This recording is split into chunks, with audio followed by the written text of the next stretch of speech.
So we're here with AJ Khetarpal with Maxxum Realtors, and I'm Michael Cruz with Montgomery County Professionals.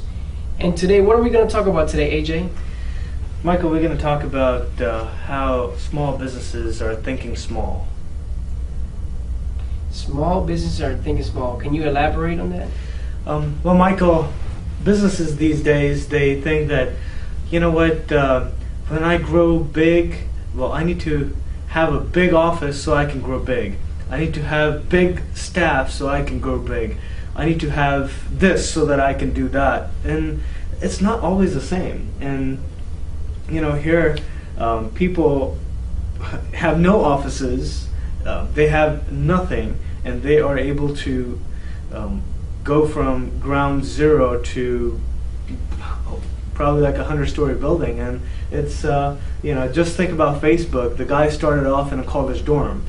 Think about Napster, think about LimeWire, think about all these small companies that were there, which actually started really in the mind. They were just a brainchild, and they developed and they went through phases and different things that made it happen. So it's not always necessary that you have to have a big office for you to have, you know, X, or you have to have more staff to do this. You can always leverage. You know, like our friends, our partners, our different people that come in, or our friends with our businesses. They come in, use our office as either call it a hangout spot, or to network, or to meet somebody, or just to, you know, print a piece of paper or anything like that. And you know, that's what you really need. You need to develop and have those networks in place that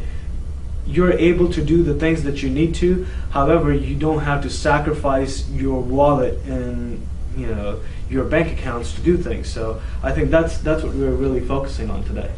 Absolutely. I mean, right now, technology, it is the best thing, because you don't need a big office right away. As a matter of fact, you know, as a professional, most of the time, it's better to meet at a place like a Starbucks, or maybe go for dinner with one of your clients.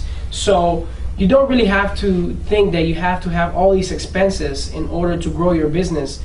And that's what we wanted to talk about today, because as we network, we realize that a lot of these small business owners, they really, in their mind, they think of a big business with big expenses. You know, what do I mean? I mean a lot of employees, a big office, a corporate car, whatever it is. You don't really have to think of expenses.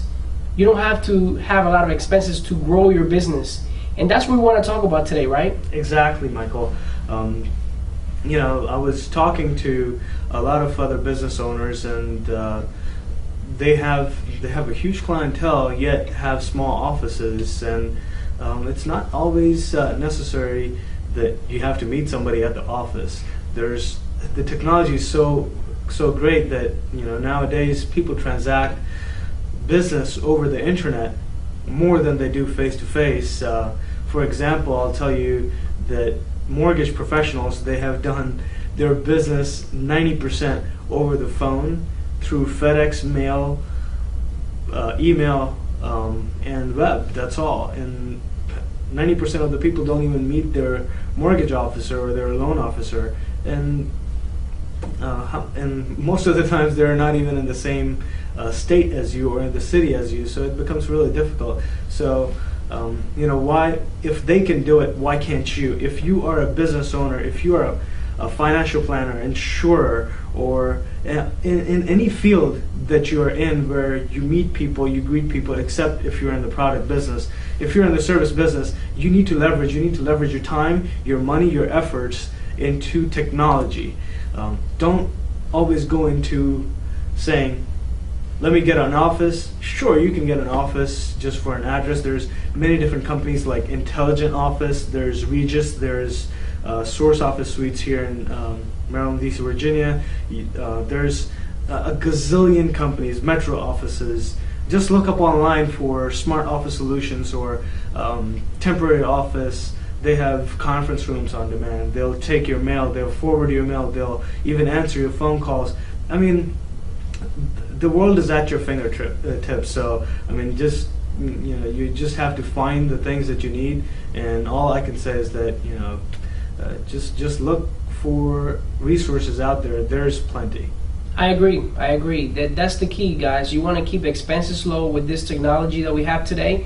And I have the Montgomery County Professionals group, and you might think that we might need a big office to have our networking events and our meetings and our trainings. Or maybe you have an insurance company, or maybe you have a real estate company, and you might think, oh, I need a huge office to be able to run an operation where I can train my agents, where I can invite customers to do workshops. We work closely with restaurant owners. We work closely with them because we use their facilities to basically have our events. And it is a beautiful thing because it's not like a hotel room, and it's not like an office space. People are more open. Sometimes you don't even have to pay for a fee to rent the place. You can actually use that money to get your clients or agents some food. So we have to get out of that mindset that we need huge expenses to be able to grow our business. I think the most important thing is obtaining the clients first. Exactly. There's enough people that are willing to do work. Then you can outsource the work if it gets too hectic. That's not a problem. The problem is your mindset. You know, are you thinking like a small business owner, or are you thinking like a big business? That is the thing, right? What do you think? Exactly. And you know, being a small business, we of course have the pressure from all these different places that, oh my God, we have to do this and do that, and we're the single person doing all the admin work and making all the phone calls and attending all the phone calls. Just like me and Michael, we were talking about, I have this is kind of embarrassing, but I have probably over 1,000 business cards which have not been entered into a system. It just keeps growing too. And it just keeps growing every single day. It's like a monster, right? It's just, and if you look at my desk, there's probably like 200 sitting right there, waiting to be done something with. So yesterday I invested in a business card reader, very versatile, very really good, and it's called Card Reader Executive, and it reads the card front and back. It reads the images, it scans the images, it can scan the whole card and keep it in a database. It will transfer into any, it can be used by Mac, Windows, Linux, any other format that you use. We use Google Apps for all our contact database, so we transfer everything in there. But the most important thing is that you know, you don't have to have an administrative assistant pay them $1,200, $1,300, $1,500, $2,000 a month for them to just sit there, enter business cards, and do all your admin work. Use the power of technology. That's all I can say, Michael.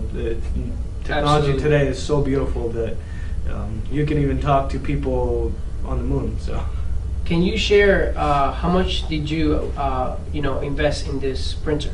in the scanner, In the scanner, yeah. the card reader. The card reader itself was $250, which is, I think, it's nothing compared to the benefits that you're going to have, the time that you'll save, and the agony that you're going to have of hiring somebody and making sure that they're doing their job right and things like that. Sure, I'm not stopping you from hiring anybody, but use them for something else, maybe networking or something like that. I truly believe that scanner, the business card scanner, is going to be paid off. It's going to be well paid off this month. I think it's going to pay off in the first day, in the first day itself, because it's going to scan so many of them. I hope it has the capacity to do so, Michael. But just make sure that you invest in one of them. That if you're scanning business cards a lot, then I would recommend that you. There are card scanners out there which are heavy duty, so you can probably get a heavy duty one rather than a cheap one. I didn't get a cheap one. It's a medium / low duty. I don't know. I don't know too much about them, but this is executive class. That's what they call it. Yeah, and the January 1st, I'm planning on launching my financial